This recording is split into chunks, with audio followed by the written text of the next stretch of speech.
Hello, I have a project I'm going to start today, and the idea is I'm going to try and do a video, kind of all you need to know as a beginner. So I'm going to do an Advanced Steel 2022. So what I'm going to do is I'm going to come into Advanced Steel 2022, and this USA folder is going to be one that I have updated a little bit. It has my own drawing styles and stuff. So what I'm going to do is I'm going to go back to this original one. So what I'm going to do here is rename this one. So this is going to be a long video, so I'm just going to work my way into the project from scratch. So basically I'm going to rename the one so I can go back to it if I want to, and I'm going to unzip this, extract here. It'll probably come out as a USA folder because I usually rename it after I zip it.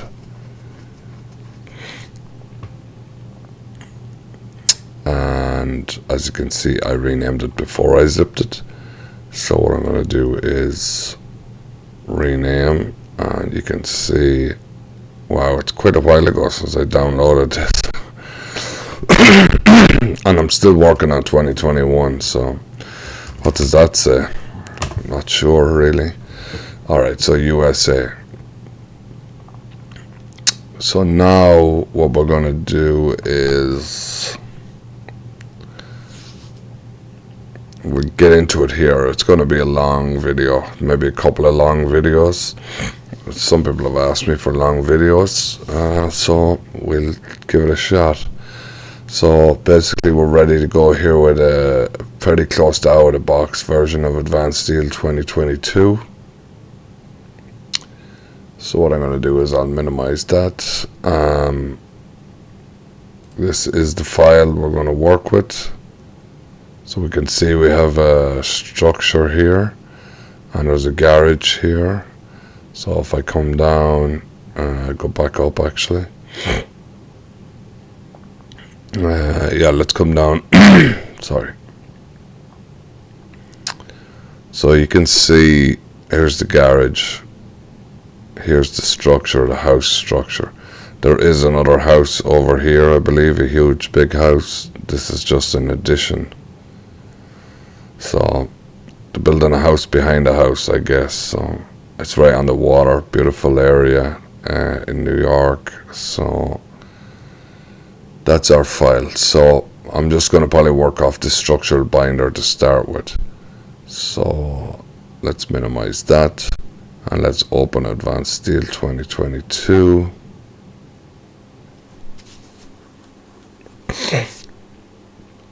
It might have some files open last or whatever, I don't know. Let's see. Generally it should be pretty out of box. So yeah, these are the ones I was working on, but as to inside the project, I'm hoping it's right out of the box. So let's see what we got here. So we're not getting any options here. So let's go to new. And we've just got a basic template here, drawing template. So let's click on that. So it's like our first day in Advanced Steel, right? So I come in, I'm like, alright, what is this? I don't know what this is. There's no origin, there's no nothing. I like to mark my origin. So here we have the Advanced Tool Palette and the connection vault. So let's close these.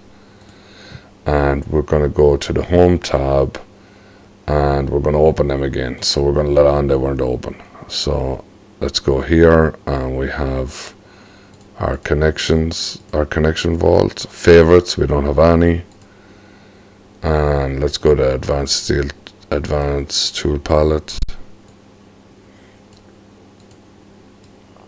And I like to keep these over here. Everyone is going to be different. Drawing styles. Let's close that down. So I'm going to turn that to user. So there's advanced and user. So I would like to always work in user I close that preview pane. I don't need that because the preview pane is a pane usually. Alright, so now drawing processes, close that again, put it on user. Now later on we will go through how to have just your user available here. You have to turn off all the advanced ones, or the system ones. Bill of materials, okay.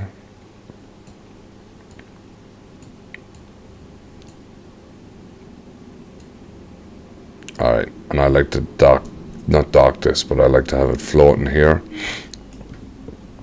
Alright, so now we're in our project. So first of all, I'm going to create a drawing template. So let's draw a circle. And we're going to put the center at 0, 0, 0, which is at the origin. I'm going to do a 5-foot circle. So now I can kind of tell my scale when I'm zooming in and out. And then I'm going to draw a line from the center of that circle out this way, 10 feet. Now, you don't need to do any of this if you don't want to. These are all personal preferences. And I like to do 3 lines here for my origin. So I kind of know where I'm at. Now I kind of know my scale when I'm zooming in and out before I've drawn anything. Also, what I like to do is we can do home, and we can do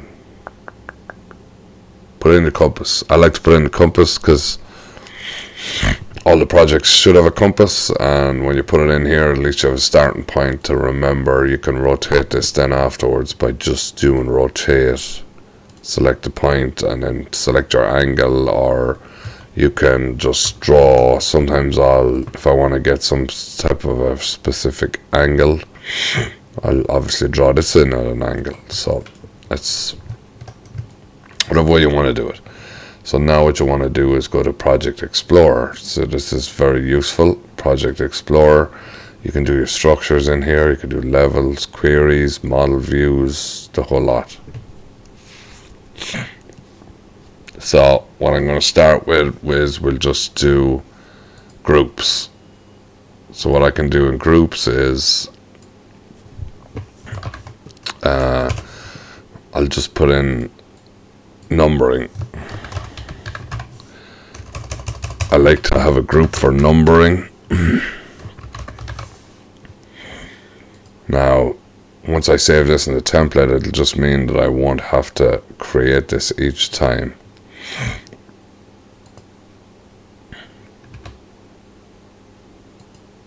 Numbering, okay. Queries, let's create a query just so you can see how to do that. So I'm going to come in here. I wanted to assign a color, and we can pick any color. I'll just pick yellow. Steel beams, so I'm going to mark beams. So I don't need to pick any of these other ones, so I need to do steel beams. And the material, you can specify the material if you want. Numbering, you can specify any of these things. You can also tick this box for not, or you can do numbering beams with the model roll. So I'm just going to pick beams with the model roll. Beams. Now your model rolls are very important. Your model rolls are possibly your most important after your accuracy of your modeling. So I'm going to save this as beams. Okay. And now that's saved over there. So when I run this query, so if I right click and execute, it'll run this query. It'll select anything that has a model roll of beam. So what we can do is sometimes I'll create another model roll. So I'll just show you right now how to create another model roll. So we want to go into management tools. So management tools is where you control a lot of almost everything in your project, I guess. Preferred sizes, your defaults, bolts, any of this stuff. So if I go to options, we can see we have a couple of different options in here. current author. So I want to create a new author. Author key, ADM, author name, and I'm just going to keep that the same. So now there's an Autodesk ADM. So anything I switch now is going to be in here. So here is also the setting for your country configurations. If you switch over from metric to imperial, you might want to uncheck this box, so every time you open Advanced Steel it asks you which version you want to work in. Alright, so I've created my new profile. I'm going to go back to home, and I'm going to go to Object Property Editor, and you can see model roles here. So I'm going to go into model roles. You can see I have model role beams. I'm going to create a new one, and the name of this is going to be beams studs. So this is going to be a beam with studs on it, and I'm going to put it in all steel beams.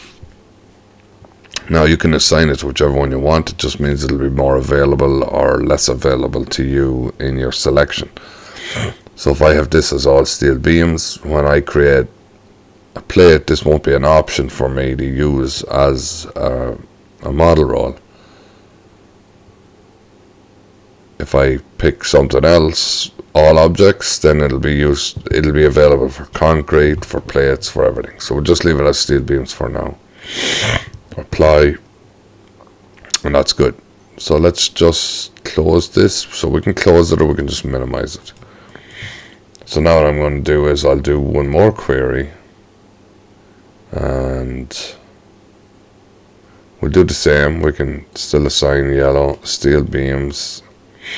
Don't forget this part. It's really important to select this part. So you might want studs, whatever you want, plates. I'm just doing beams for now. Sorry for the sniffling. I have allergies today, of course. So numbering, naming, model role, and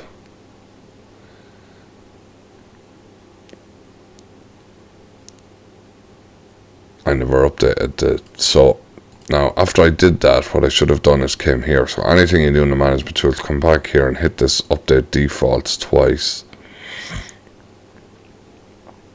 Now let's go and create the query again, and hopefully it should work this time. Naming, model role, and beam studs. Actually, it might have been there a second ago. Maybe it wasn't. So we have one now. I never saved it, sorry. I just did okay. So come back in again. Beam studs. Save. Beam studs. Now you can have this as columns, whatever, but generally columns or beams will be on the same layer, and if you select a beam and right click to select similar, it'll select all the columns. Okay, alright, so beam studs. And so what we can do now is we'll just create a couple of beams here. Now what you do is just make sure that your snapping reference lines is on. So what I generally do is I'll move this to where I want to be, and then I will let go of the mouse, and then I'll put in my 20 feet, and I know this is not going to move because I'm on a flat surface, and that's a 20-foot beam. Now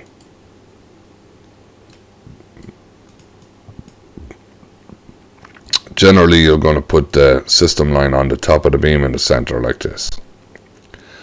Now once you create a beam and this macro opens here, if you right click in the top on each of these tabs, it gives you an option of what you want to happen the next time you create a beam. So it will keep this positioning, and it will keep the mirrored option, which I haven't checked anything. So let's go to name. I'm going to name this a beam, and also the same here, right click, and I want the model role to come in each time. So now if I right click model role, now this only works the first time you create the beam. if I create this beam and then I come back in here, it won't give me that option. It doesn't allow me to do that. It's only the first time. So now I've got a beam. So what'll happen is I can copy this beam. So let's copy this beam over here, 5 feet. And then if I want to draw another beam, if I come here and let this snap to the end of the beam, and then come this direction, and then type 5 feet, it'll start the beam 5 feet away from that point. And then I want to go this way, 20 feet. You'll see when this beam comes up, I still have I'm available to do this now because I just created the beam. Naming. You can see it gives a number here, number 3. So we've created 3 beams here. Now this has come in as a beam again, but I don't want this to be a beam. I want this to be, now you can see the one I created is not here, the beam with studs, because I didn't put it in my preferred model roles. So what we can do is we can have a look at this while we're doing it. We'll go back into the management tools, beam studs. So let's go close that. Let's go back here.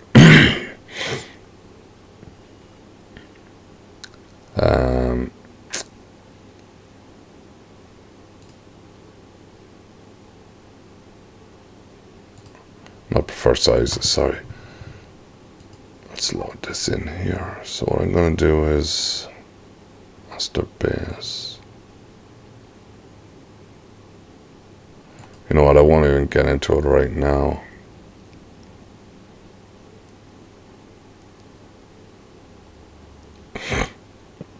What we can do is we can make this available up here, but we won't change it right now. So I'm just going to come in here, we'll just go down to all, and there's our beam with studs. Sorry. So now, the next time we create a beam, we'll just create a beam anywhere. Naming, it's still beam of studs because we went back into it. Now if I change it before I go out of this macro, the next time I create a beam, it'll be beam studs. So if you want to create your stuff in order, the model roles will come in properly. So we've 3 beams with studs. So what we'll do is, let's do beam with studs, execute, and you can see it has selected the 2 beams. And then execute the beam with studs, and it selects those 2 beams. So these 2 beams will have studs on them, and we can separate them. So that's pretty useful. So you can continue to do this whatever way you want. You can have base plates. So we'll do one more with base plates. We'll pick the color as green, objects, plates, and folded plates. You're unlikely not going to have a folded plate as a base plate, but it doesn't matter. And then go to naming. So you can also narrow this down to whatever, basically. It gives you all sorts of options like the numbering, the prefix, all that good stuff. So I'm going to come in here, and this gives you all that. So base plate, save as base plate. Okay. Now I'm not going to add any cameras. Sometimes I keep cameras over here that I can just copy around, but if we put these in, I'll just put one in, I guess. So we're going to delete these beams because we don't want them in our template. So let's come over here to Advanced Steel Tool Palette, go to the second tab, so the Tools tab, come down here, there's a camera at UCS. So what I'm going to do is I'm going to put the camera over this way, 10 feet. So I'm going to make this plan view camera. So I'm going to come in here, I'm going to go down to the user section, and I'm going to have See, I don't have any of my own in here now, so I'm just working from scratch. So plan view full, and the scale is going to be something like 1/4:1. Doesn't really matter for now. And that's a roof plan. And then we can call it whatever we want, or you can call it nothing. It's probably better off to call it nothing right now, because you're probably going to be filling this in first floor. So we can call it first floor, something like that. Detail box, front and rear, usually something like 1 foot maybe. And automatic will pick up everything, so I'll leave it as automatic. Display type, standard. And with these latest versions of Advanced Steel, you can select the objects you want it to be considered inside the camera. So what you can do then is, we can copy this over here. 5 foot and 10 foot. And sometimes I'll create different layers. So what you can do is come in here and go to cameras, new layer,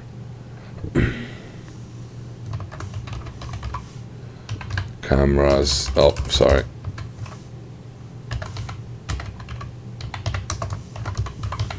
so I can have detailed cameras, and we can have these in as in green, and then we can create another one,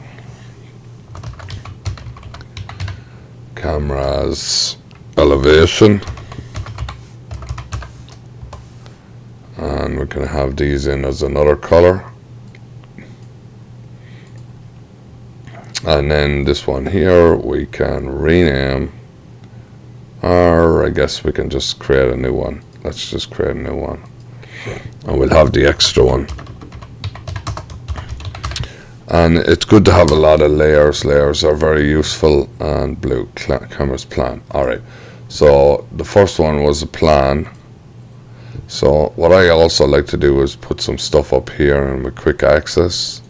So if I right click here, I can add this up here. So if I'm on a different tab, I can still have this available to me. So this is a camera's plan.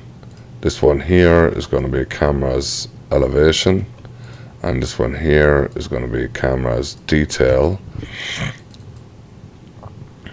Now the elevation also might not be restricted, so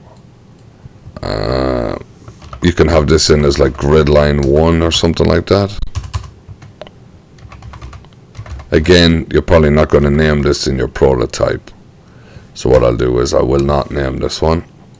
We'll come in here, and we really need to create a new one of these, but we'll just call it an intersection. Come in here, elevation full, and we'll use the same scale. Detail front 12, that's good for now. And then we'll go to the last one, which is the detail camera.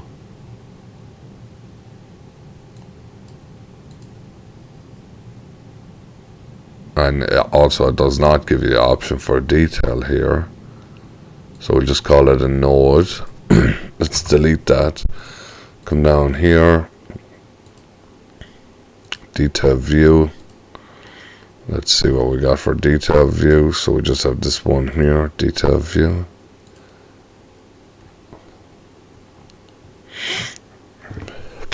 We'll edit some of these later on, and the detail view is going to be a little bigger, so it might be 1:1.5 or 1.5:1. I like sometimes. Detail box can be this, but we want to make this fixed, so let's just do 3 feet by 3 feet for now, because you're just going to be putting this in an area. Now you can also do model views, and the model view can have a camera with it. So if I do a model view here, at one point we could put a model view here, give it a name, detail 1 we'll just call it, and give the direction you want to look in, and there's a model view. Now if you double click on the model view, or sorry, if you double click on it, you'll activate it. So if I come up here, you can see here's your model view. Click here, you can deactivate it. You can also right click here to turn it on and off. So if you want to come in here and do properties, you can see the width and all that is set. This is all set in the management tool. So you can change all this if you want. And you can see it changes there in real time. And you can change all these to whatever you want, 6. Alright. So, clipping front back, you can see camera. So you can create a camera in here also. So this can be a camera. So, we'll leave this here for now. We can have the drawing style. This is probably going to be a detail, right? Because it's a small, pretty small box. So let's do a detail view, and the scale will be 1.5:1. And we'll do node here, and the position again, I'm going to change this. I'll make it back to 4 feet, and we'll move this over this way. Now you can copy them also, but it's just as easy just to create those. So there's not a huge advantage to having one of those in your template, right? But you can do whatever you want to. So now let's just check our units. So type in units. We can see we're in architectural precision. I like to have it 1/32 inches. That's good. Okay. All right. So now we're still in our template. Go to the home tab and come in here. This is your project settings. So obviously these projects are going to change. Like info here would be checked by AM, which is myself, or sorry, checked by ADM, which is my company, and my detailer is myself, AM. You can check all these. These should be good. This I can change to 1/32 also. Angle, area units, all this stuff is okay. User attributes, they're useful, but you don't want to fill them in now because they will be the same then for every project.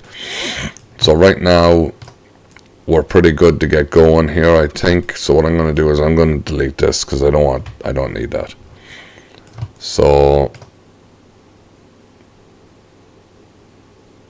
sometimes it's probably good practice to draw a box around this.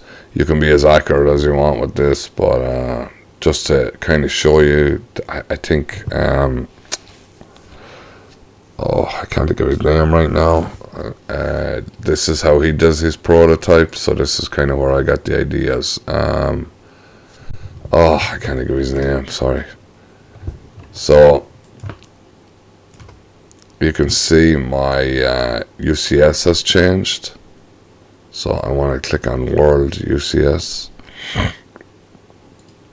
Go to the top and come over here and choose your rectangle, and we can be more accurate or we can just do this. And you can put in some text here if you want, but it kind of just gives you the idea that these are separate from the project and these are in my template. So if you want to right click that and do properties, you can change the color of it. So it's either by layer or you can just pick a color. So we'll just make it green. Alright, so I'm probably forgetting something, but we'll move ahead on it. So I'm going to save this. So come up here, go to the Advanced Steel tab, Save As, Drawing Template. So Advanced Steel, so I'm going to call it just ADM. And this is, I'll call it ADM 2022. Because that is the version. Save it, standard, metric, oh, English, okay. Alright, so that is now saved as my template file, so I can close it. I do not want to save it, because I just saved it. So now if I open, new, get more templates, browse templates, open. Now let me see if I click on this next tab, it'll open in that template. So now when I open Advanced Steel, when I click on this open tab, it should open in that template. So now this template is not perfect. I have just I do not want to save changes. What I should have done here is I wanted to rotate this one. So this is the elevation one. So if I want to rotate it up like an elevation, I want to rotate the UCS through the Y. So rotate the Y, and you can see that has rotated the Y. And then I want to rotate, and then I did shift and right click midpoint between 2 points to specify what snap I wanted to use. There. So these snaps down here, you can select what you want. A lot of people recommend to have all these turned off and just have node selected when you're modeling, and then when you want to move something, it'll only snap on a node. But if you hit the shift and the right button, you can do midpoint between 2 points, but that now requires me to pick an end point and then do it again, pick another end point. So I don't really like to do that. I like to have more of these turned on, and sometimes intersection, and preferred for manual dimensions and grid intersection points, and that's pretty much good for me. So now I'm going to go back and save this template file again. Save as. Sorry, come up to the top here. Just hover and then go to drawing template, and I'm going to save it over that one. I do want to replace it, and that's okay, and then close it. And now when we do a new file, it should hopefully open that new one. Alright, so we're good to go here. Now we are good to go, but I messed up one thing. I never sent my UCS back to world, so just make sure you fix it. So go back in, spend the time to do this, because you don't want it opening up with the UCS in the wrong place every time. Alright, so it's worth that extra couple of seconds, and now I'll close that, and when I open a new file, the UCS hopefully should be in the correct orientation. And it is. Alright, so I'm going to start modeling. What the important thing you need to know is, I guess if you right click and go to options, you've got all sorts of options in here. Now show labels, I like to have show the labels on. There's so we'll go through them. Files, here's all your working paths. I'm not going to go through that. Display, dark is the best way to work if you don't want to be blind in a couple of weeks. So you can change the colors in here of whatever you want to change. Mostly once you're in the dark theme, you should be fine. Open and save options, number of recent use files, automatic save, 10 minutes between saves. Changing that to 5 is good. I shouldn't have closed that, sorry. And you know, you can go through this yourself. There's no point in me going through all of this. Publishing, I'm trying to see the important things. Okay, user preferences. Okay, right click, drafting. So you have the size of your snapping here, aperture size. I like to have the snapping a little bigger like that. 3D modeling. These are all okay. Selection. So you have a grip size here and the pick box size. Don't make them too small. Make it easier for yourself a little bit.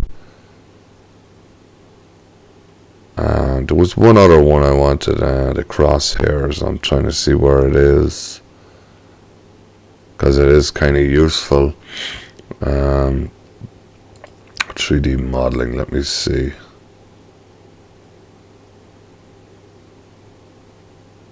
Crosshair labels. So it's actually the size of the crosshairs I wanted to change. Alright, let me see where it is. It's here somewhere. Inches, block editor, drafting.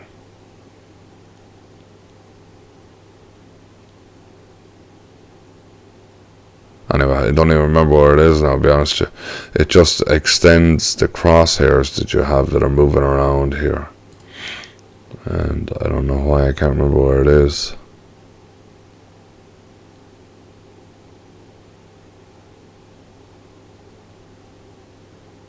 You can also change the labels here if you want, but I'm not sure why you would do that.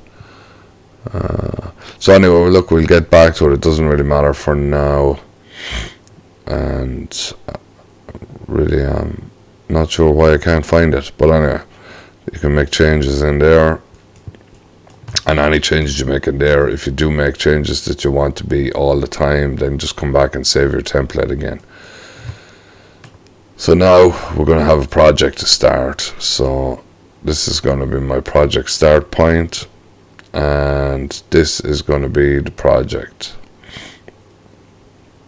So what I want to do is get to like a foundation plan. So I am not doing the garage building. Some other company is doing that, and they kind of dropped the ball, so they want us to continue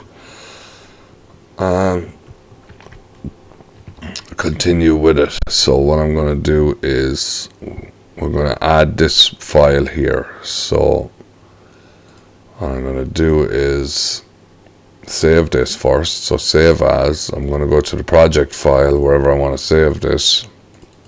So that's up to yourself. So I have a project file here. I have my drawings. That's where I'm going to save it.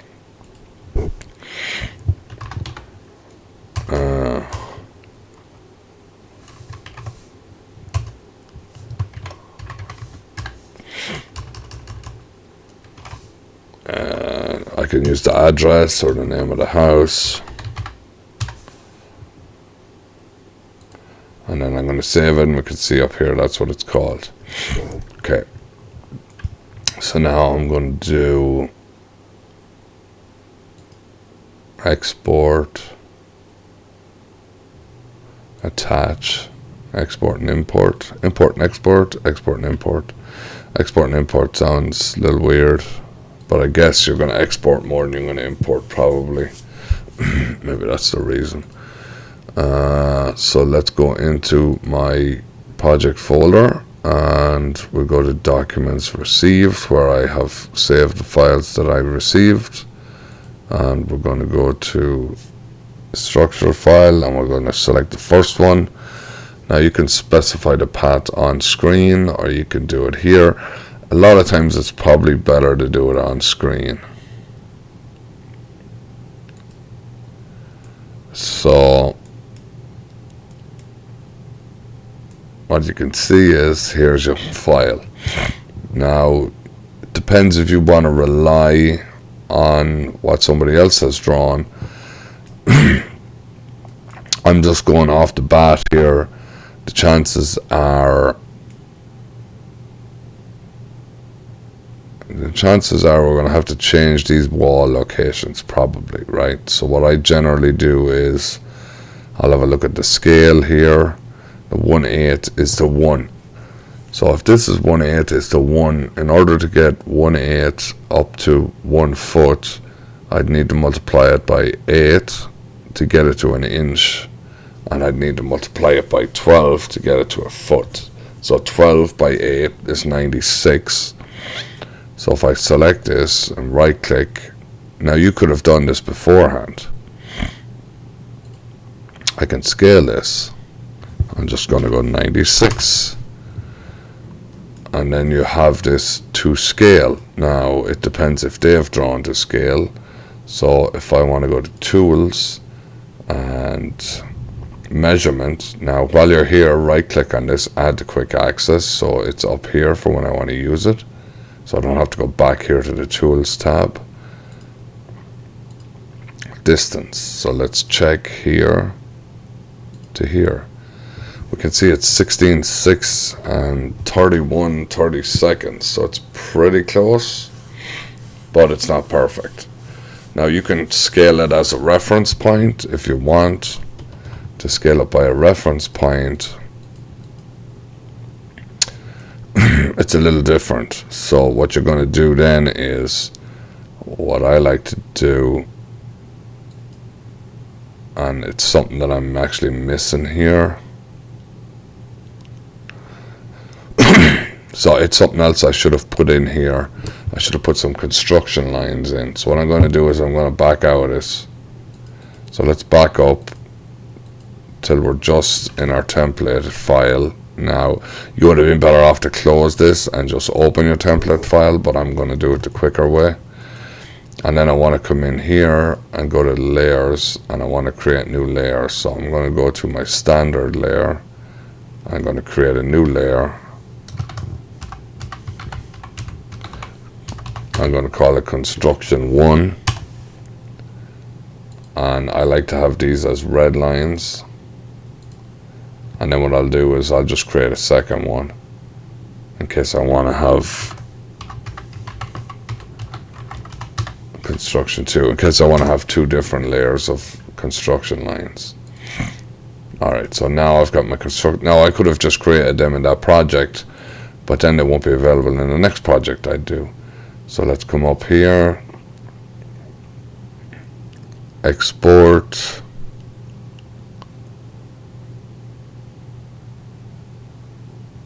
save as, sorry, I was looking at the time to see how far I'd gone. Drawing template, and I'm going to save it over that drawing template. You can have a couple of drawing templates if you want, that's up to you. Alright, so I'm in now. So what I'm going to do is I'm going to put back in that PDF, attach, structural, okay, first page. Now I know it's 96, so what I can do is 96, or you can specify on screen, which is kind of like scaling it up afterwards anyway. And there it comes in, and now if I check this, if advanced steel is snapping to the right spot, which it might not be because it's snapping on a PDF, you can see it's the same, 16.6 and 13. Now let's say we want to scale this down, so let's scale this and we'll half the size of it, 0.5. Now if I want to scale this, what I do generally is I'll go to my construction line and I'll do a line. So I'm going to do a line, and I want it to be 16'7". Now it's probably better to not use the 16'7". It's going to be better to use a larger dimension, as large as possible. I'll just use this one. There's probably a larger one there I could use, but I'll just use this one. And then I want to scale this drawing, so I'm going to scale it from this point. And I want to do, if you see down the bottom, there's a copy or a reference. I'm going to reference it. And I'm going to use the reference length, which is my starting length. No, it's not there, it's over here. And then I'm going to reference that to this full length, and now it's made that size. And now, if I check this here, it's the same, right? So there's a little discrepancy here somewhere, and it's probably just off because we're snapping to a PDF. So that's why when you move it, when you put in the PDF, it's not your be all end all. You really have to work off your dimensions. You're just using this as a kind of a background guide. So that's it. Alright, so we're going to start now. So what I'm going to do is I'm going to stay on the construction layer, and I'm going to go to objects, and I'm going to put in single axis grid lines, which I don't think a lot of people do. I find it very beneficial because I can shorten each grid line differently. Now, that may have changed in this version of Advanced Steel, I don't know. So what I'm going to do is I'm just going to run this down, make sure you're snapping correctly. It doesn't really matter the length, but you can have a look and see that's 147 feet. So I can just go 148. I will make these shorter later. So I'm going to do edging, and this is the number 3. I like to have the edging in there, and we're going to copy this, and I'm not going to snap here and snap here. I'm just going to copy here 16 foot 7, and then 33 foot 2. So now I have those in. Now double click here, change this to 2. You know, I would have expected the 1 to be over here, but I guess they wanted to do it the other way around. Who am I to argue? So we can see we have grid lines here, here, here. So now the problem is there is no dimensions between these. So that's a slight problem. So it's not a big problem because I can just move them later. So what I'm going to do is I'll just continue, and I'll probably have to edit some of this stuff later. So what we can do is we can have a quick look at the architectural binder, and we can see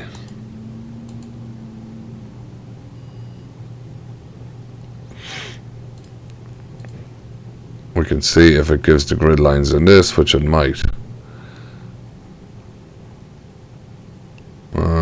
So it does here, right? So no, it's giving me full lengths.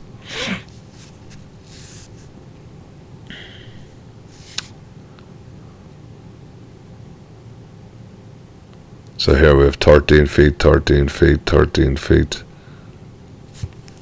13 foot 6.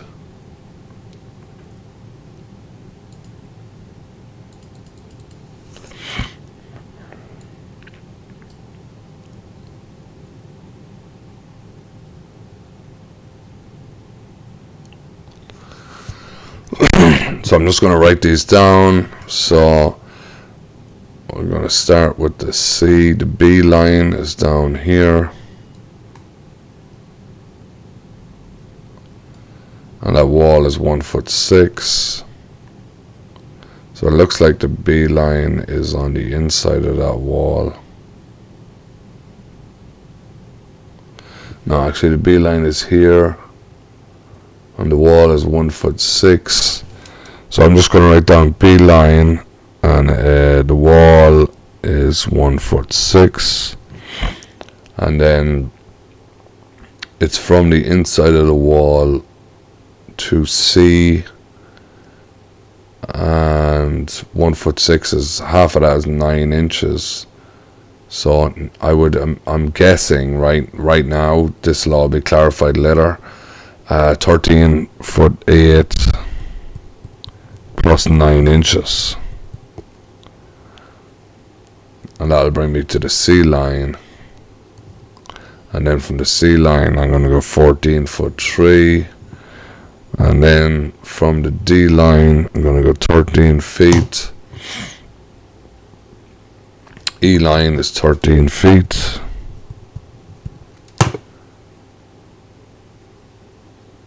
From the F line is 16 foot 3.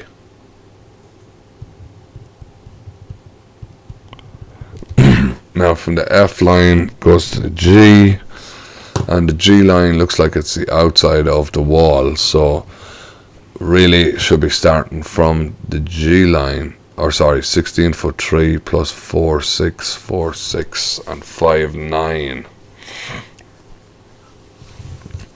So that's 16 and 4 6. So 4 6 and 4 6 is 9 feet. So 9 feet and 5 foot 9.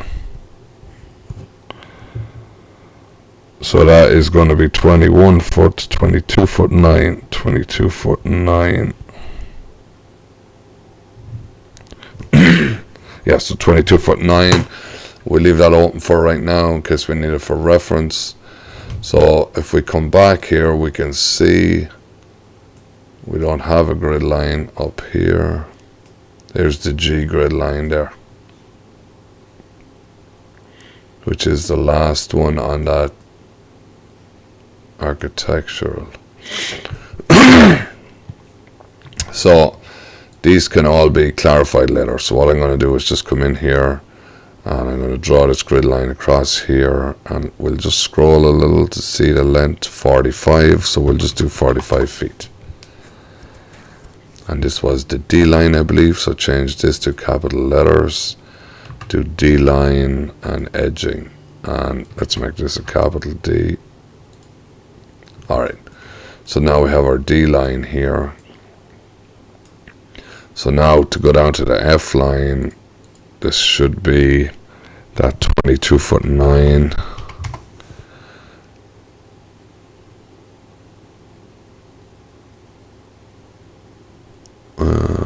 To G, A, B, C, D. So there's something wrong there, right? So we've already discovered we haven't. So G. Sorry, that should have been the G line.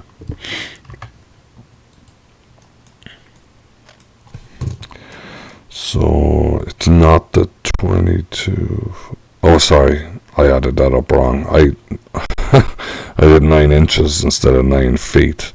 So that should be 31 feet, right? So 31 feet. So let's see if that works.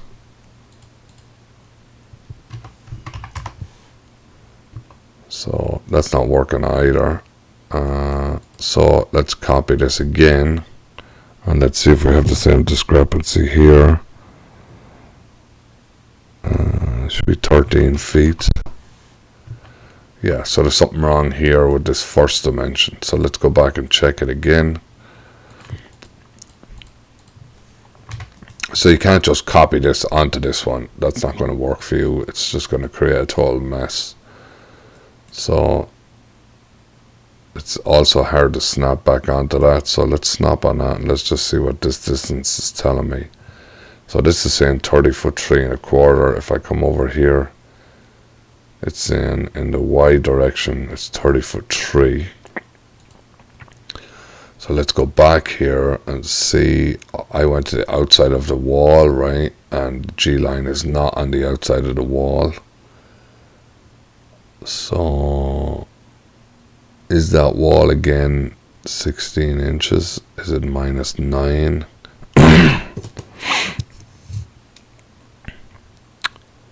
So if I do this again, so what have we got? We've got 16 foot 3.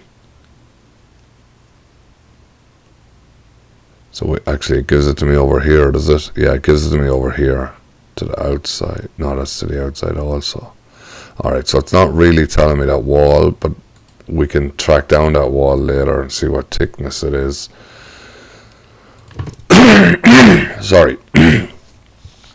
Let's just assume, I'm just going to get a drink of water. Let's just assume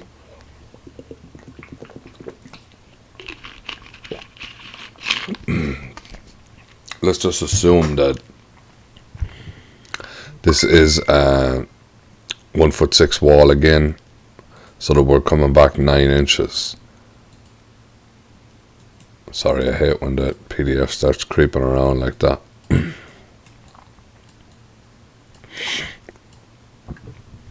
So if we come back 9 inches, this would be 5 feet, and 9 feet is 14, plus this here would be 30 foot 3.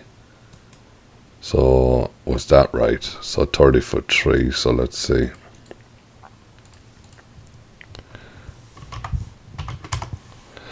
So that seems closer. It seems off, but it does seem closer, so the PDF could be off. So I'm just going to continue, and this can be fixed later if they can give me a number and say that it's wrong. I have this problem quite often trying to find locations of grid lines. So I'm going 13 feet there. I'm going to go 26 feet for the next 13 feet.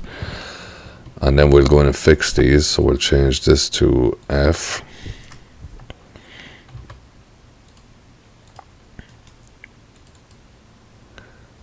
E.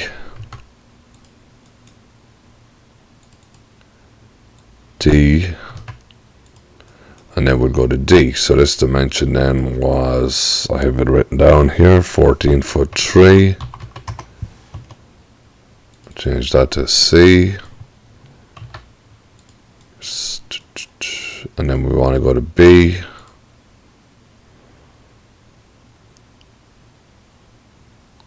It's 13 foot 8 plus 9, which would make that 14 foot 5, right? Alright, so now you kind of have what's going on, you kind of hope, right? So when you zoom in and out, you can see it kind of moves a little bit, but just remember this is a PDF in the background. So let's see if we can figure out how far the walls are out, which can be hard to figure out sometimes. So let's see, bottom footing is 21 foot 10. And bottom footing 19 foot 4.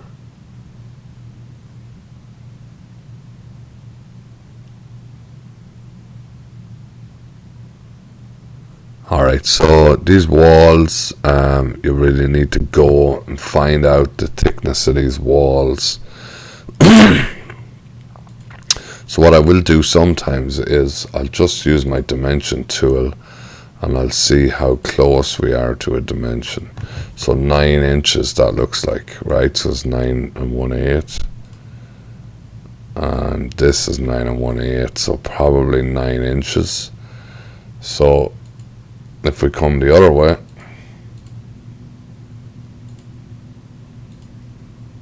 you can see the dimension in the X down here is 6 inches.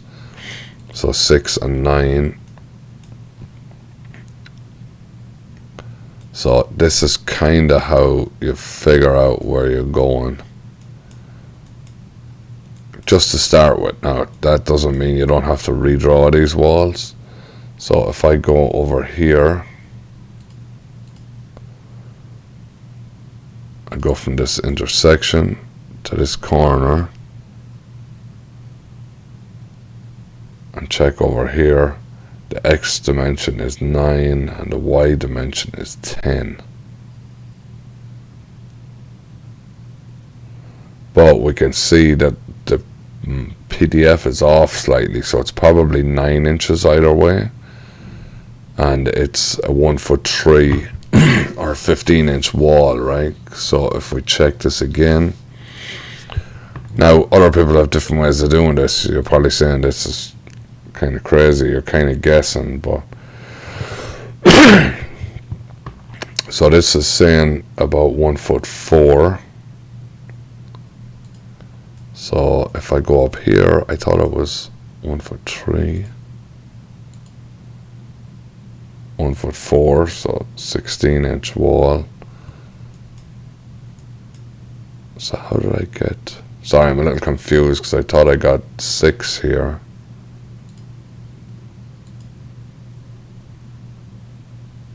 Oh, 7, almost 6. So 7 and 9 is 1 foot 4. 7 and 9 is 1 foot 4, right? 16 inches. Alright, so 16 inches. So that looks like what we're doing. So what I'll do is I'll just draw a circle here on this. You can see grid intersection point, and I'll draw a 3-inch circle. And I'll select that and I'll move that over this way 9 inches and move it this way 9 inches.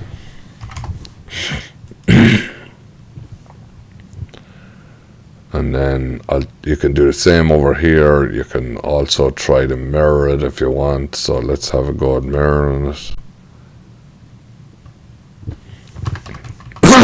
Sorry. So I'm going to mirror that from the midpoint between this grid location and this grid location. Now you need to try and be accurate with this. You want it to snap there. I do not want to erase the source object. And now just come back here and go to your dimension tools. From the center of that to intersection. And you can see down here it's 9 inches and 9 inches, so that's good. So then these walls we were, I guess, surmising. These walls are slightly different, but let's come over this way. 16 inches.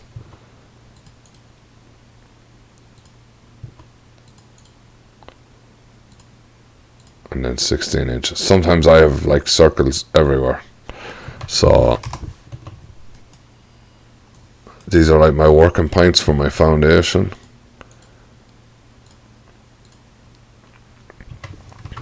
And it's like building the foundation of the wall. It is important. So try and get it as close to right as you can.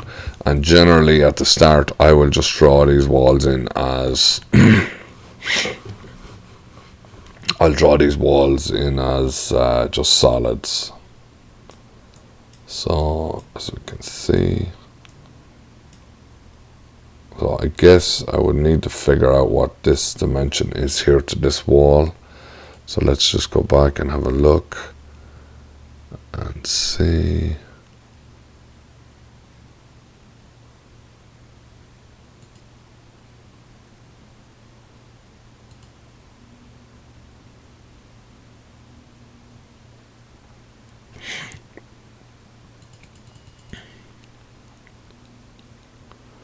GH, but it's not giving me a dimension for H.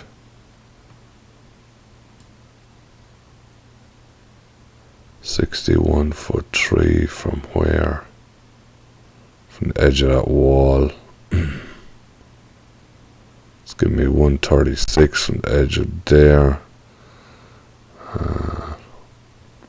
So it's not really giving me where that is. So for now I'll just continue. I don't want to be holding it all up just from this, but the outside of my wall here should be 34'8". So this should be 34'8". So I'm just going to plow on and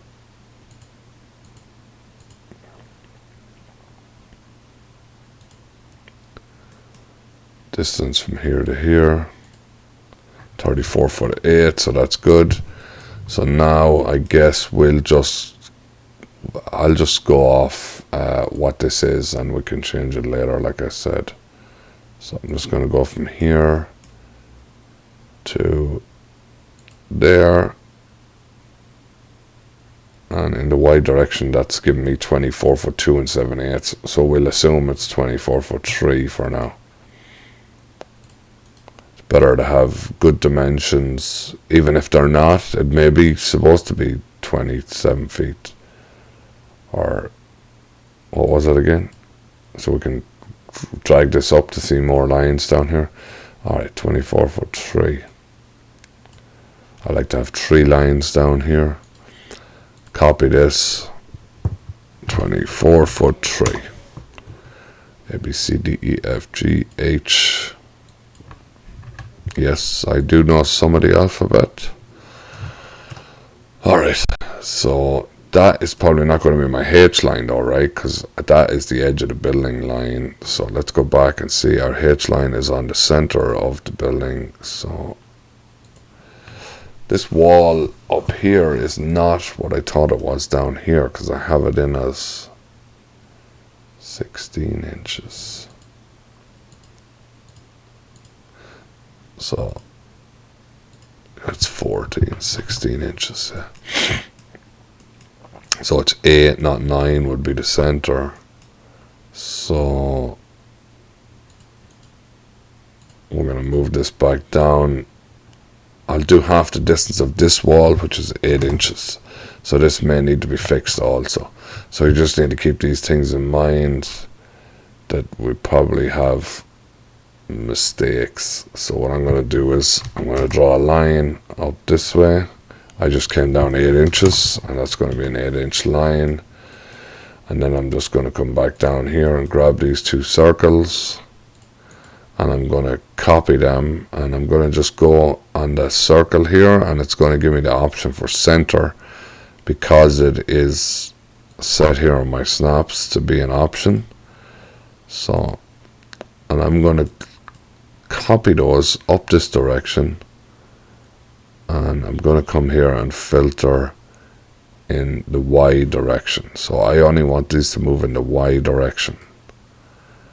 And then I can click over here, and you can see it is restricted in the Y. These tools I use all the time. These ones, really useful. Alright, so now we can see we kind of have a foundation wall. It'll give us a start point.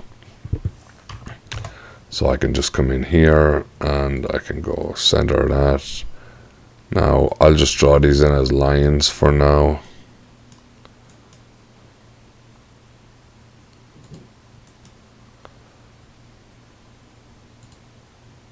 And anything else we do later, I'm not too worried about. I know it seems like I am, but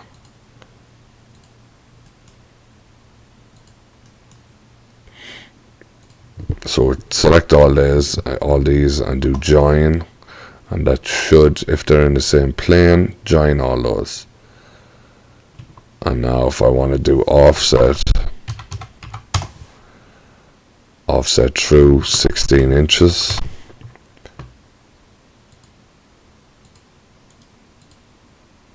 and now you have the inside and outside of that wall.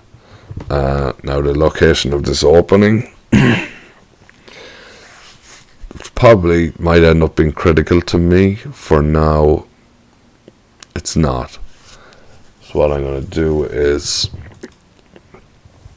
let's draw a line from here down here, and then I'm going to move this line over.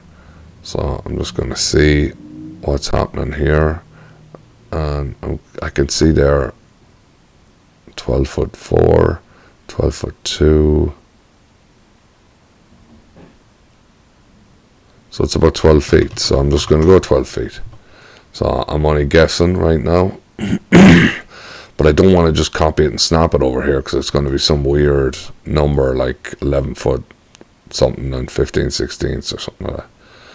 So that looks like 10'9", so we'll call that opening 10'9".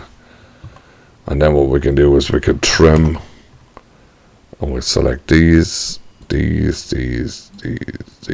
for my trim lines, and then we can trim these away.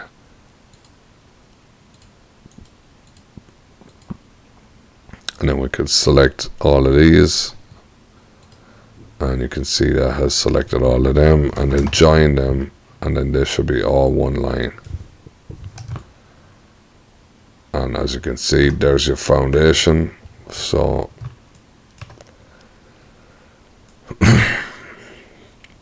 so there's an elevation, there's some elevations here: a billiards room, a golf simulator room, theater. So they're building a whole house just for like recreation, I guess. How lucky, huh? Sports bar. This is fantastic, huh? This is, full disclosure, this is not my house that I'm building. Bottom of footing is 21 foot and 10 inches. So I'm going to take some notes here. So bottom of footing is 21. Over here it is anyway. 21 foot 10. Golf simulator room is at 20'3". So I'm just going to see what heights my steel are at, right? So let's go back to the drawings. So architectural binder. Top of steel 3 foot 11 3/4. So 11 3/4. So I'm going to print out this page. These actually aren't correct either. These are going to change. So I'm just going to use them for now. don't even know what's going on here. Why is that printing?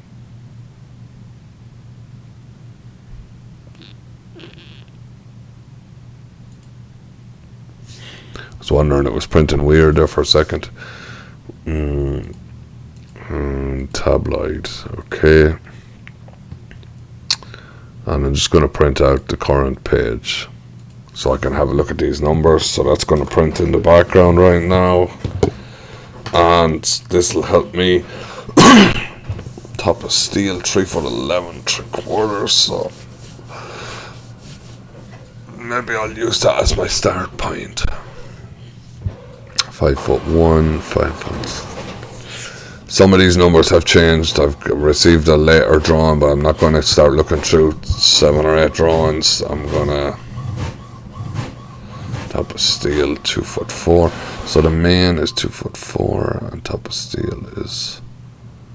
So I have to decide where I want to start the job, right? So what level I want to start the job. So what I'm going to do is I have 0, 1.5, and I have 2, 4.5, and I have top of steel of 3, 11 3/4. Alright, so I'll just use this one.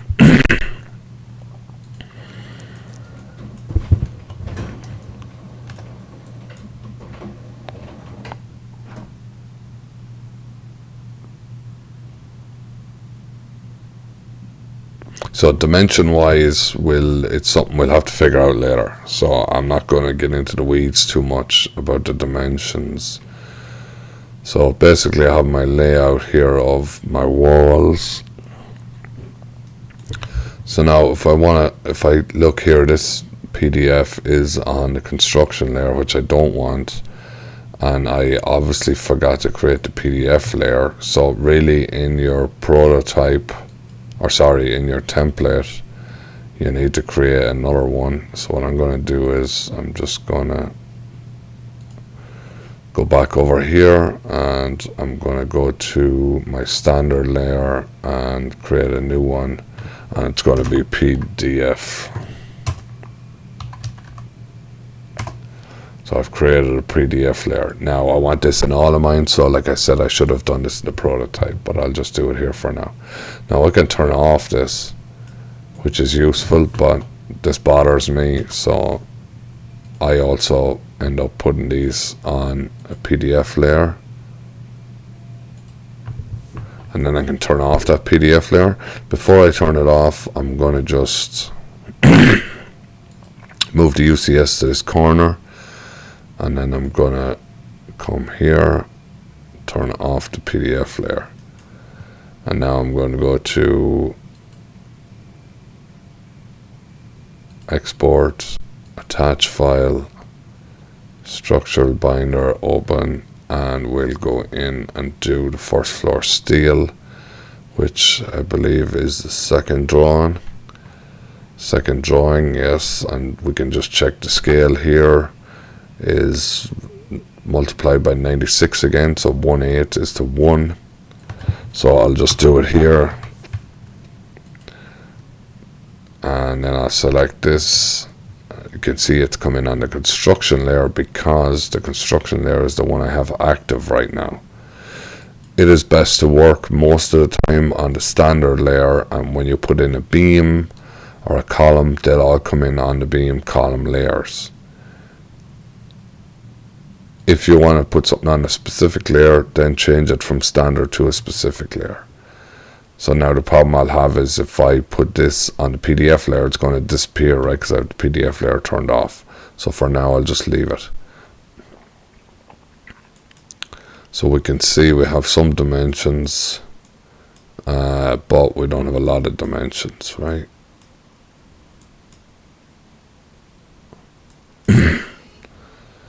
So we have this beam is inside this wall.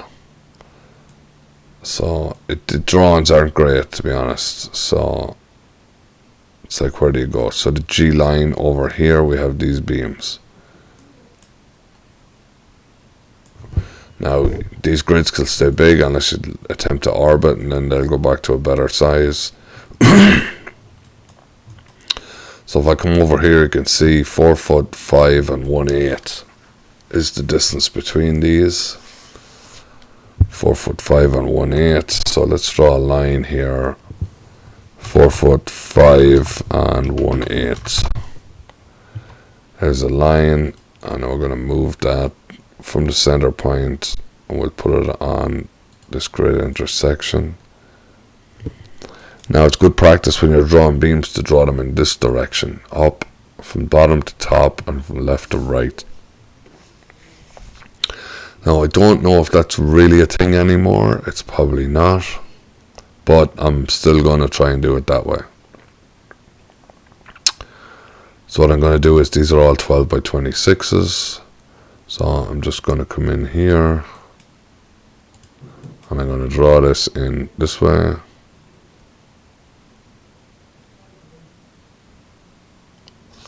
It's 1226. So what we can do is, I should really move this down, right? So I'll just move this. I will have to change the length of the beams later, and I'll 1226.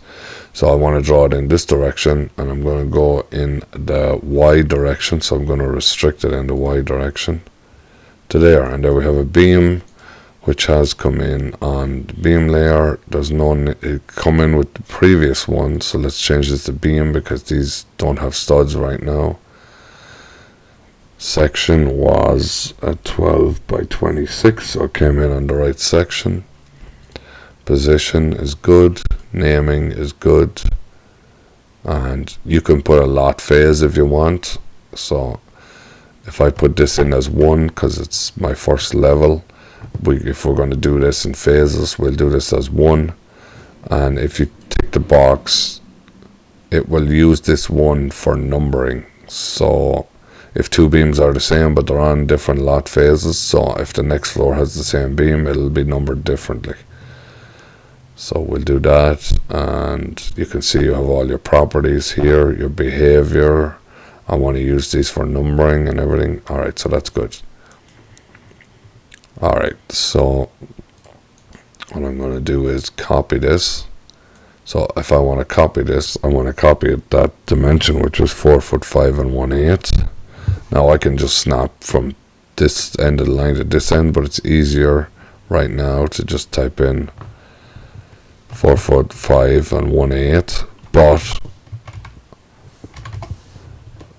the other issue is there's quite a few of these, right? So what we might be better off to do is find a better way of doing this. So this way there's going to be 4 beams. So let's come in here,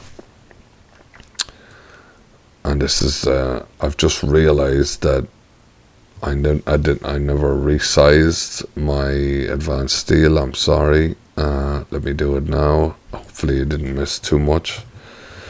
I'm not going to start again, obviously. Sorry about that. That's a bit disappointing, but anyway, let's select this and come in here to your tool palette and do advanced copy. And that's going to annoy me now that I didn't do that, but anyway. So let's copy. So we want to do copy. How many copies we want to have? Number of copies is 4, so we want 1, 2, 3, 4. And we want to go in the, this is the positive X direction. This would be the minus X direction. So we want to go in the positive X direction of 4 foot 5 and 1/8. Do we need to include additional connections? It's good to have this on most of the time. We don't have any additional connections, so it doesn't really matter. Preview. So modify. Okay. So let's put those in, and now we have those beams. Now if you want to go the other way, you can just do minus, and there's only going to be 3 copies, and select the object. It's this object, preview, and it puts them in there. Sorry. Now you can put in the connection first if you want, or you can do it this way. So that's those beams. Obviously we're going to have to figure out what thickness the wall is here. So let's see if we can see what thickness the wall is. So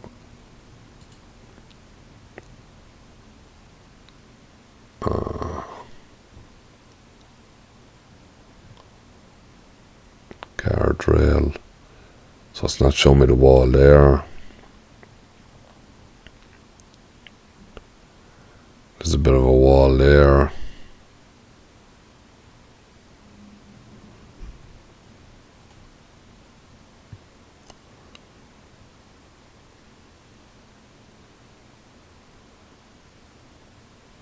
GH, so this is the G wall.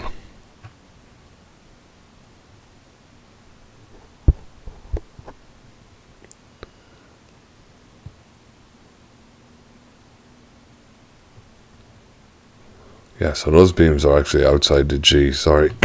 Yeah, H, so that's the G wall.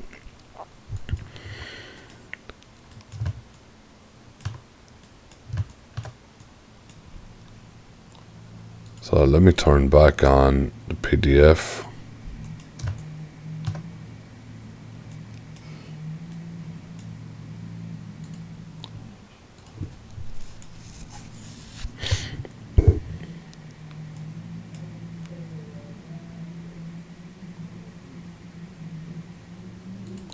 Just be careful when you're orbiting around with PDFs open. They don't really like to.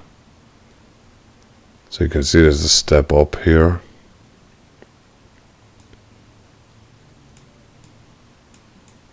If I go back over to this one, it's kind of hard to see, right?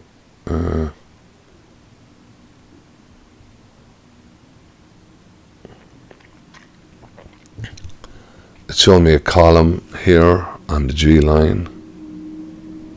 So on the grid lines, there's columns. It's not showing me dimensions, so they don't bother with the dimensions.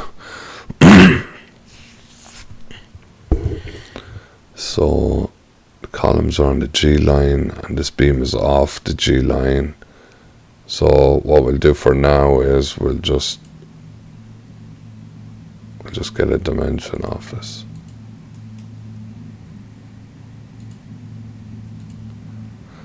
So in the Y direction, this seems to be a little over 8 inches. So if we call it 8 inches, and then we'll go back through the drawings, or we'll send in an RFI to find the location of the wall. There's a post down here. There's a post down over here. There is a detail on 3S220. So there is also a W12 by 35 in here that these posts are coming off. So go to S202, detail 3.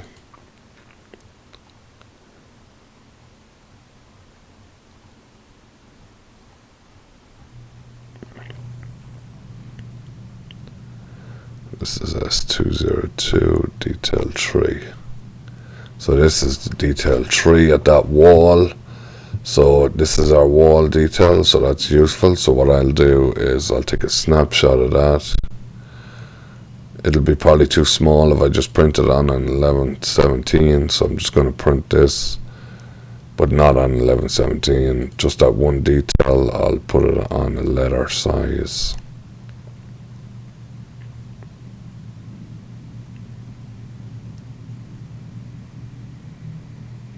Yeah, okay, and do okay. Sorry, just checking my time there. I'll probably try not to run this video longer than 2 hours. It's also just gone 7 o'clock, so people are going to start phone calling me now soon. Alright, so I've printed this detail, and I can see that this wall is 1'1", so it's 13 inches.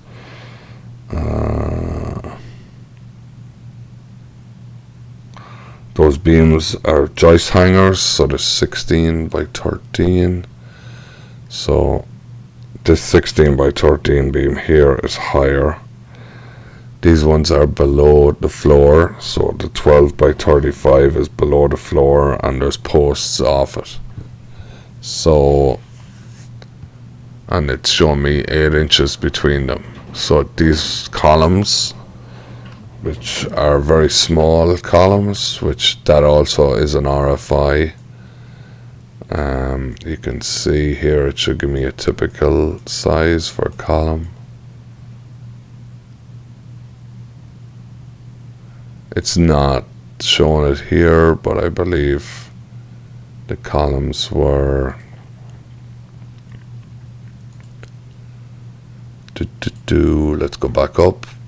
The columns, if I go to the next, see, here's your post up from below, here's your columns.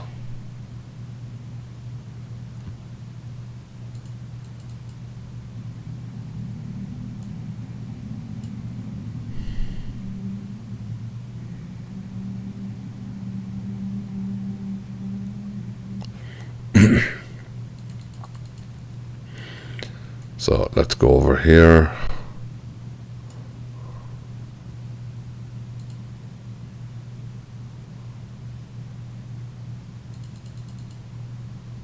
See, it's showing 8 by 21 here, and up higher they get even smaller. So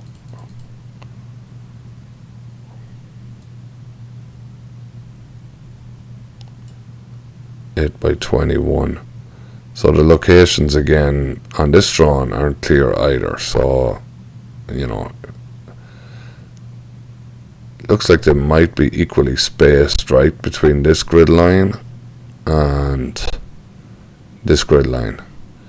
So there's 1, 2. So how many spaces? 1, 2, 3, 4. So if you count the columns, 1, 2, 3, 4, 5, 6, 7 columns in between the 8 by 21s. So what I'll do is come back here,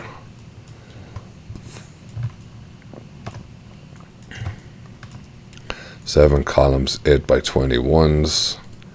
Let's select this, turn it off. There is a column here on this grid line here. So what you can do is you can put in a column by picking this column command.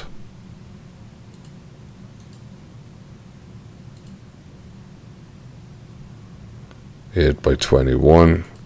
Now the column you want to be positioned in the center. And was that the orientation of the column?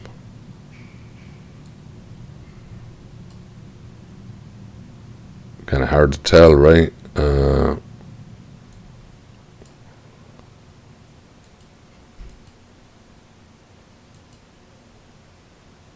So them ones are that way. C4. Yeah, it looks like they're orientated with the web this way across the page. So the other way, so I'm going to rotate that. So there's your column. Now if you click on this, you can see it's on the beam layer.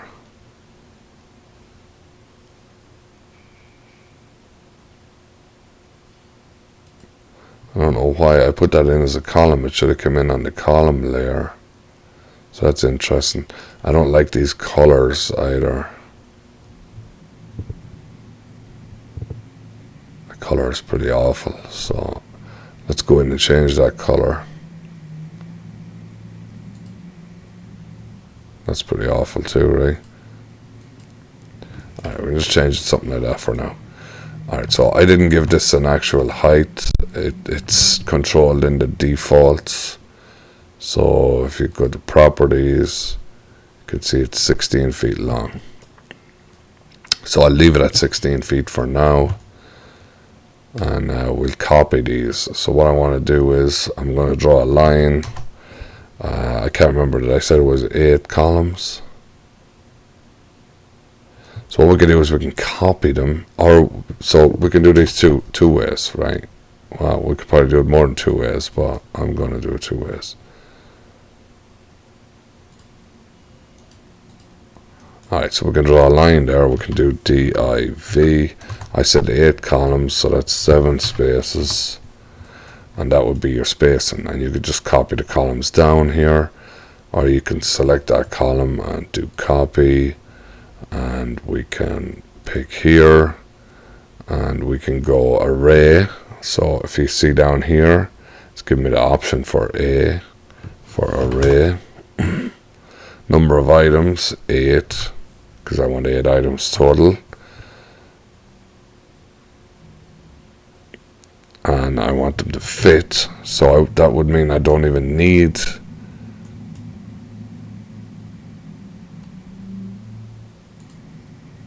and there it is. You can put all your items in. So you didn't even need these, but you can go back and check.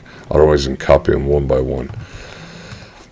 Or the other option is you can delete these, right? Or you can just back out of this command, select this, come in here, use your advanced copy tools, which you probably couldn't see me using earlier on because it was off the screen. And we want to copy it, and if you click this box here, it lets you pick the distance. So I want the distance to be from here to here. Now that distance is not something that I like looking at, but I guess they've divided it up, so that's the way we want it. Obviously it's not going to come in as that size, because I have my my unit set to 1/32 at the highest. So number of copies 7, because there's 8 total. Preview, so you can see that is off a little bit, right? So it's better off not to do it that way. So do it the other way I did it. So just select this, copy, select that point, select array 8, and then fit.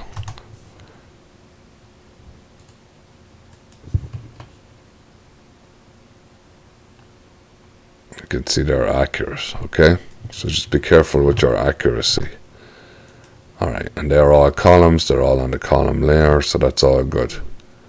So now on the other side, we're going to have those columns also. So just select one column, select similar, copy,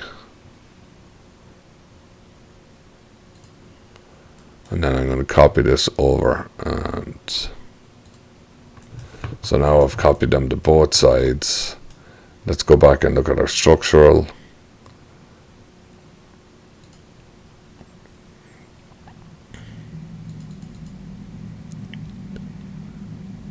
Bottom of footing. So we've got a section through here, S200 to S200. So let's have a look at that. I hate that you can't drag it over, it automatically snaps. It's pretty annoying. S200.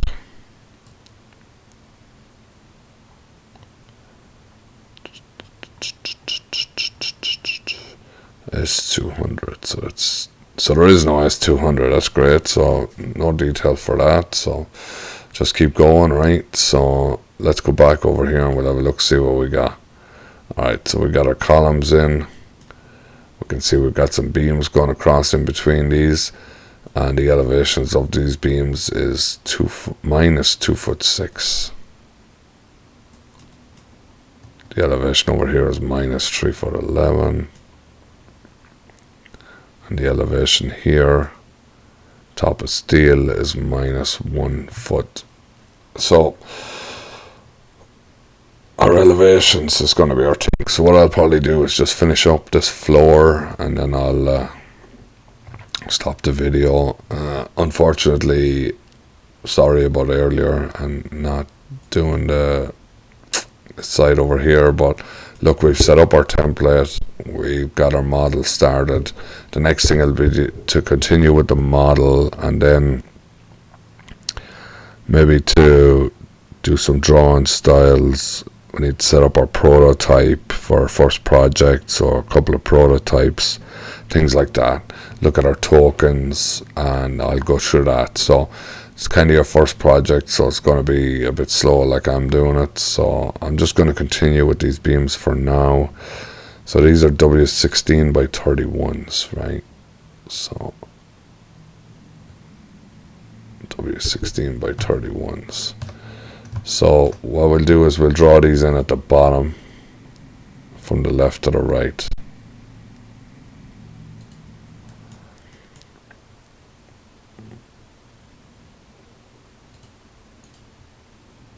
Position. Now make sure you're snapping to the right place all the time. W16 by 31.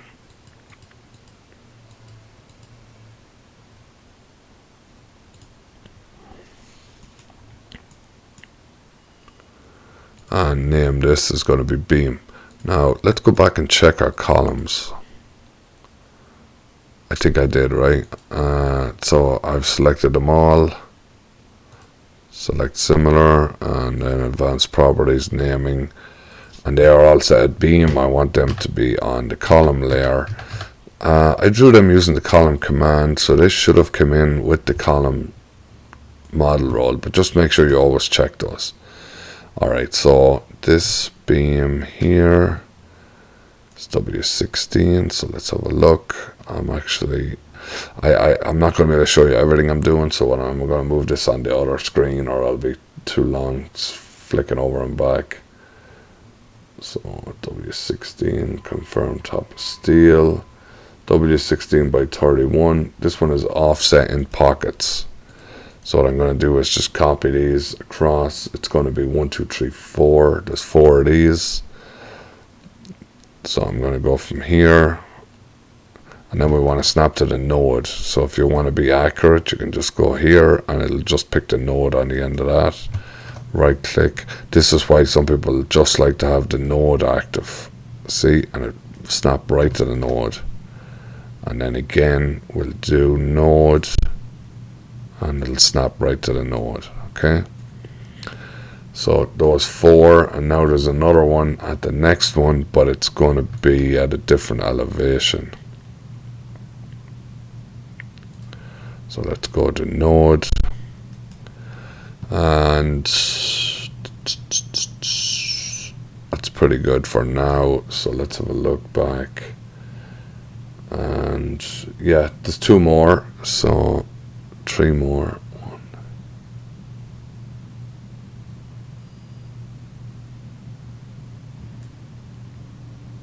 I feel like I have too many columns in here. 1, 2, 3. And the spacing is definitely not uniform, so these will have to be moved later. 1, 2, 3. You can see here, I'll bring it back on. You can see from this drawing that these spaces are not the same. This is bigger, these 2 are the same, and then this one is smaller, smaller, smaller. So really dividing these up wasn't the smart thing to do. The smart thing to do is probably just get a semi-accurate reading here. So let's go back, let's try and fix it before we make it worse. So what I'm going to do is I'm going to select these 2 columns, no, select 1 column and select similar, and then shift and select these 2 to unselect them, and then delete.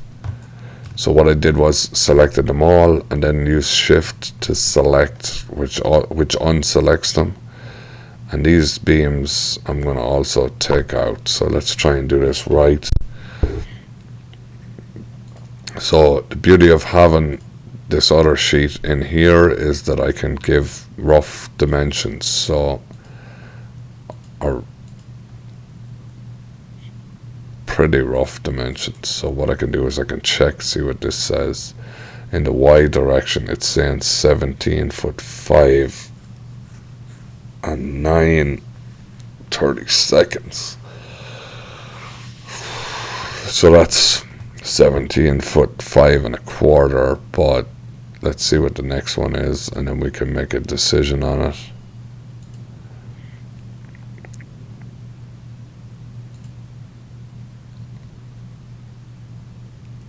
Yeah, so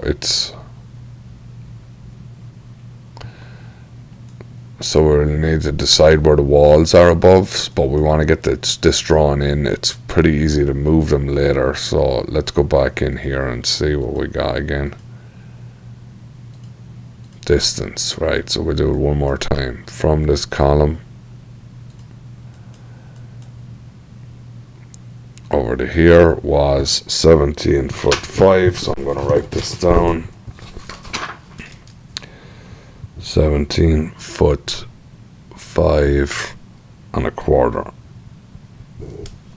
I don't really want to do the quarter, but you know what, we won't. We'll do 17'5". 17'5". So we went down a 1/4 inch. So, and this is 16'9.5". So we'll go up to 16'10". 17'5" and 16'10". And then the next one, and like I said, these will all be clarified later. We just want to get them as close as we can. You know, we'll have to send in an RFI going, we're missing this dimension, we're missing that, if we can't find them on the architectural plans. So that was 13 feet, and then this one is going to be 14'3" and 19, so that's like 14'3.5".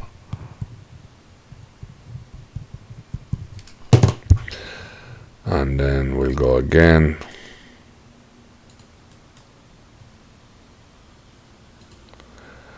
Is 12'5", we'll call that.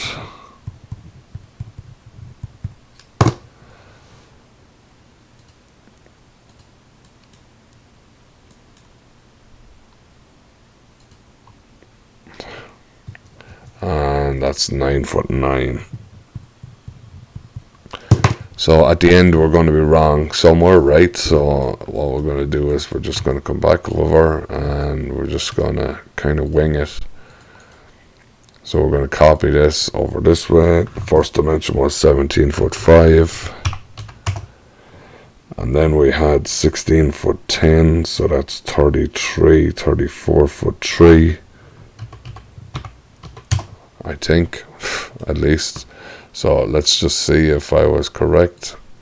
Probably better to do them individually so you don't make a mistake. So the node of there to the node of here should be 16'10". Alright, so I got it right at least. So now select these two, copy them over this way. Make sure your line is coming in there every time so you're going the right direction. 13 feet, and then 14'3.5", so 27'3.5", 3.5,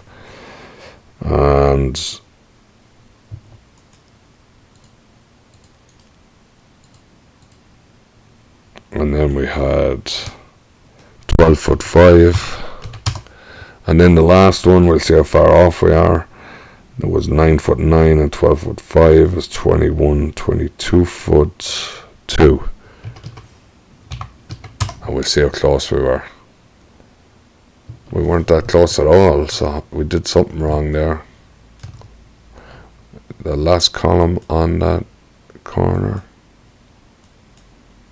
Oh, I went to the beam there, didn't I? I think I went to the beam, so that's the beam there. Alright, so that's fine. So what we'll do is we'll put the beams in, and then so let's copy this, come down here and do what I was telling you earlier. Uncheck all these, leave the node checked.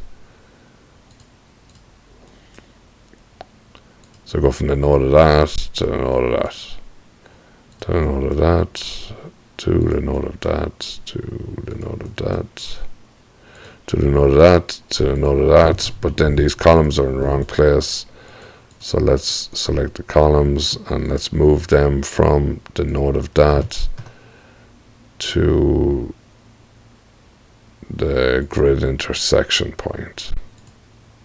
Oh, that's not what we wanted to do, right? So what you can do is, they're 16 feet, but this is not good practice. You can just move them up 16 feet and they should be in the right place. There's a couple of different ways to move them the correct way, and that wasn't either of those ways. Alright, so now the elevations of these beams are at different elevations. So what we can do is, I'm just going to follow the plan really. So you can see here, these ones are yellow, these ones are blue, and these are green. So I'll just do the same thing. So I'll change these.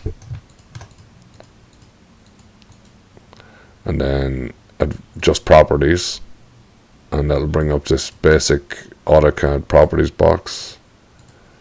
And we'll make those green.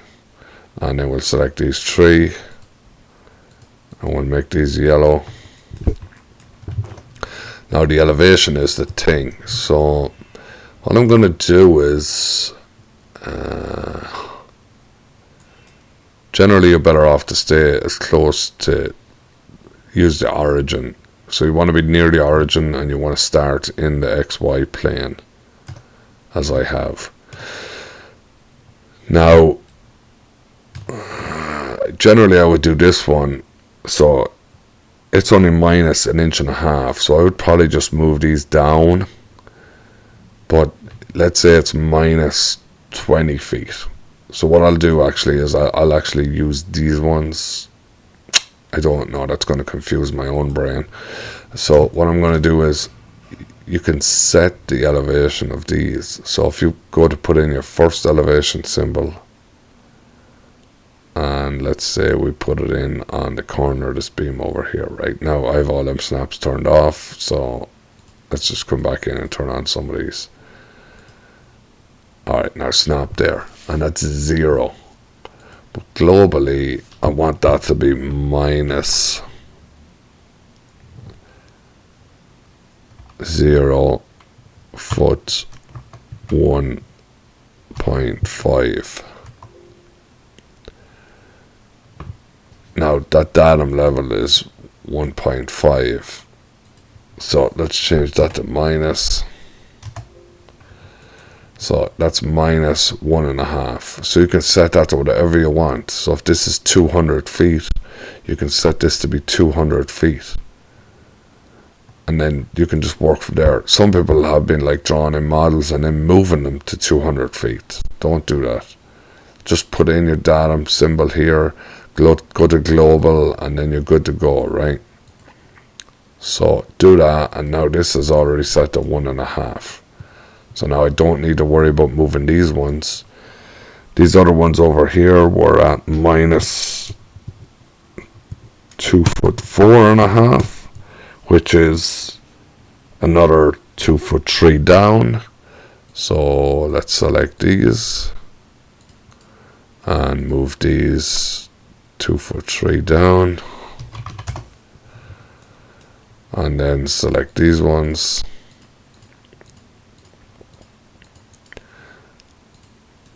and move these. These were 3 foot 11.75 down, and then I'm already down 1.5 inches, so it's going to be 3 foot 10.25, 3 foot 10.25. Okay, so that's the level of the beams for the project in that level of the house.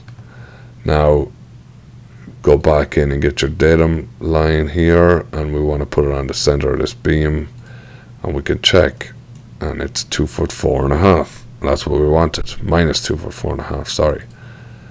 So if you go back here, you can see minus 2 foot 4.5. And then up here is minus 311.75. So go up to this level and put another one in here, and it's minus 3 foot 11.75. So that's good. So all my levels are correct, and we're pretty good to go there. Alright, so I was just going to add in the prototypes maybe in this part of the video. So what I can do for now also is I'm going to copy this from here right on top of itself, because I don't want to lose my it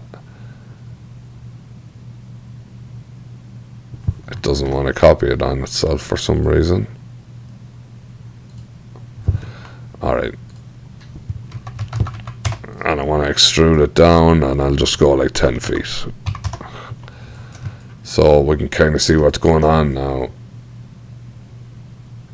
Now these heights aren't correct, but it just gives us a kind of an idea what's happening with the house. So this level will have to be cut down probably. This foundation wall, I can't imagine is coming above the beams. Maybe it is. These are all making into the columns, so these columns are too high. So you can kind of see where we're going with this, I guess. Then we need to find the elevation of the next floor, and we can have a quick look at that right now. So what we'll do is we'll go down here, and we have beams between these columns again, and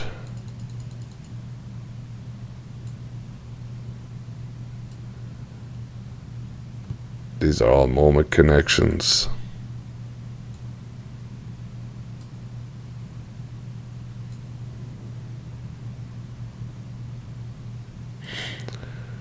So on the G line and the 8, and alright, so let's see, fit page, confirm top of steel.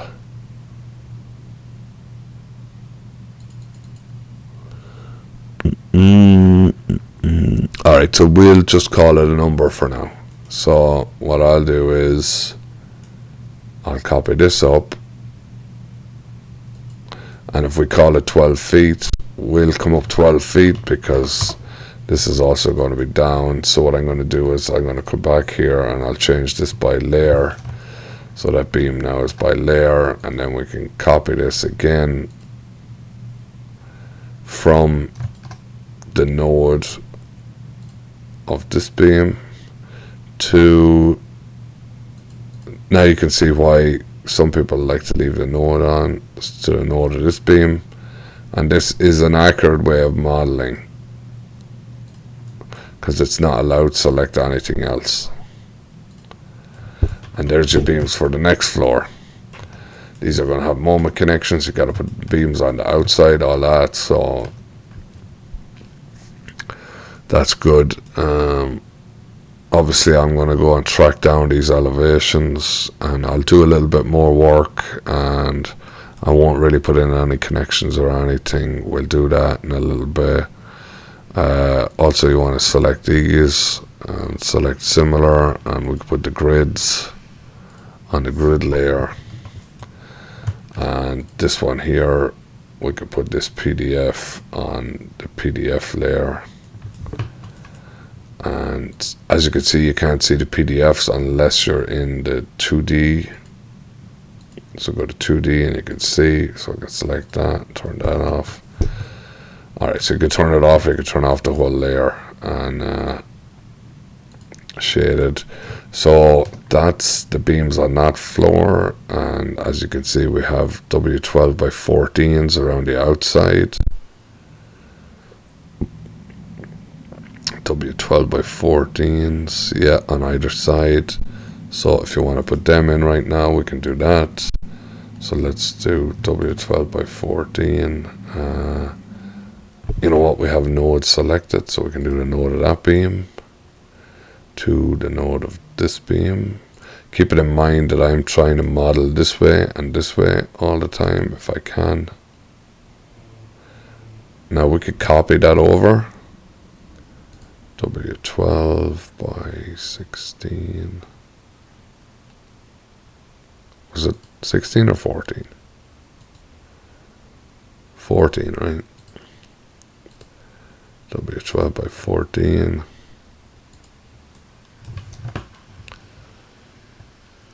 Alright, so W12 by 14. Now you have this one beam. So what we can do is we can either split this beam up, or we can just copy it over. So let's copy it first over to here, and then select these two, and then come up here, and this is your split command, and we can split it from these points here. Just make sure your UCS is correct, and you can see it split those beams on both sides. Now the other thing you want to do here is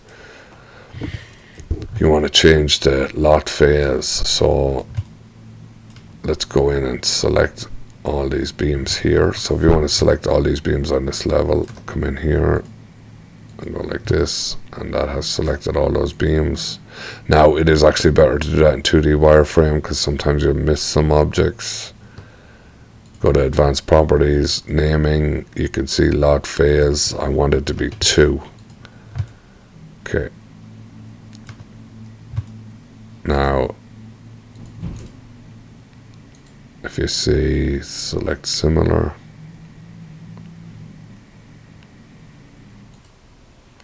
Select similar is selecting all the beams, right? So these ones in the basement, I want to have lot phase of 1. So I'm going to do is go here, and I'm going to shift and then box around those and get rid of those ones, and then it's just selecting those beams, and then advanced properties, naming, lot phase of 1. So now, as you saw earlier, the way we did these queries, now you could create a query here of, let's do magenta, object, steel beams, naming. Naming doesn't really matter unless we want just beams, right? So we might want columns and beams. Well, let's say we just want beams, and we want the numbering, naming, lot phase of 1. Now if you click this, it'll pick anything that's not lot phase 1. So then save as this, and I'll go beams lot 1. Okay. And then okay, and you can see it has highlighted the beams lot 1. So you can do the same for lot 2, lot 3, and if I execute it, you can see it. If I execute it, it highlights them, and if you go here to selection filtering, you can go to this one here, and it'll select marked objects, and now you can select all those. So that's useful. Alright, so there's your beams on that floor, and now we'll go up quickly to the next floor and we'll have a look and see. Next floor is the roof. So we can see we have 12 by 14 beams again. Top of ridge beam is 3410. 3410, they're 12 by 14 also. So what I'll do is, what did I say, 34 foot 10. So what I'll do is I'll draw one in from the center, so midpoint.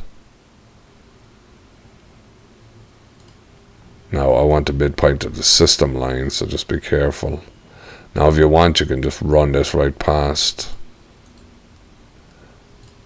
as it's the ridge beam, but you can also select it then and you can split it. Now after you split a beam,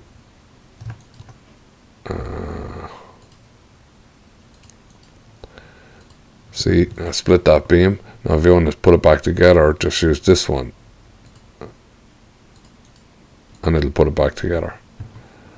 Alright, so I split it there, and I'm just going to delete this. Sometimes it's easier to just run it past and split it off. I find it more accurate. So I've put this beams at, let's check the elevation. So 11, 10 and a half. Now the ridge beam obviously these beams are coming up here, and then the ridge beam is coming up way higher. So the ridge beam is going to be up at 34 foot 10. So let me write that down here so I don't have to keep going back. I'll just put it on the other screen actually. Ridge beam is at 34 foot 10, right? So 34 foot 10 would be 23 feet minus a half inch. So we can copy both of these up. So we have our, so copy 23, so 22 foot 11.5. That might be wrong, but let's see. 34 foot 10, so that's good. So that's our ridge beam up there. Now I believe the roof is going to be 45 degrees. So let's come down here and see what our snapping is. 45.90, so that's good. So let's draw a line here.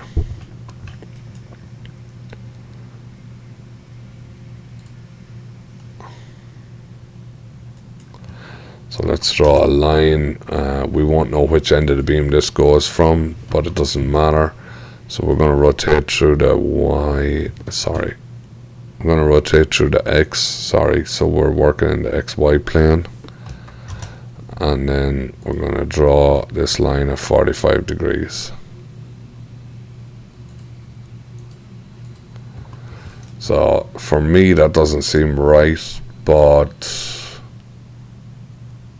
it gave me a slope on one of the drawings of 12 and 12. So that wouldn't be giving much height here on the outside. So let's see again. So there is a view here, but this is the front gable of the house, but it just gives you an idea, I guess. So it's going to be something like that. So moment connections, beam to beams, looks like they're just welded together. Moment connections, moment connections. Alright, so for now we'll leave it like this and I'll have a look into it. So if you want to change this into a beam, this is a 12 by 14. So select this line and you can do beam from line and delete source object. No, I don't usually delete any of the lines. Now you can see the orientation is wrong, but we can fix that over here. So let's rotate it and W12 by 14, name it beam, lot phase, it's going to be 3. And that's your beam. So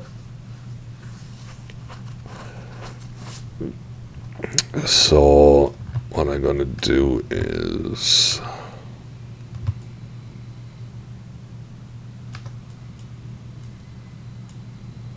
so we want to run these into each other. That's an 8 by 12. So yeah, I don't know if that's going to work. Anyway, for now that's kind of the shape we're taking, right?